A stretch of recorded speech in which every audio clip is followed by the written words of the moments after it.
Baylık berip koydu Allah Taala. Bunu bir gün kerek bolsa alıp koyat biz menen sizlerden bu baylıkты. Bu tübelik nerse emes. Sizlerden murunkularda da ele bu baylık var ele. Emi al baylıkты siz tuğra paylalamay şükür kılıp anın akısını bermeseniz bir gün alıp koyat al baylıkты. Alıp koy oğan yerde dağın tuğra emes jolga paylanıp altalkalanıp jok bolup ketişinin ihtimali var.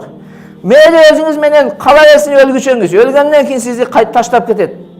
Akıretте barıp anın tuuralı жооп бере турган күнүңүз келет. Сөзсүз ал күн келет агайындар. Эми тирүү калтырды. Байлык берип койду. Кудайга шүгүр кылып, Кудайдын жолуна иштетиңиз байлыгыңызды. Ошондой эле аталар балким уулдарынын кемчилиги бар. Аллах Таала дагы бир жолу бизге аталарга мүмкүнчүлүк берип жатат тирүү калтырып, мана артта турган жаш жигиттерге туура тарбия берүүгө.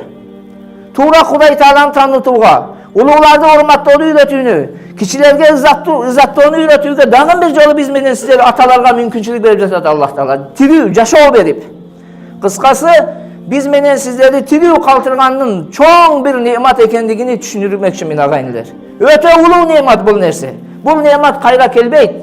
Бүгүн мен бармын, балким эртең жокмун да бул дүйнөдө. Эч ким билбейт.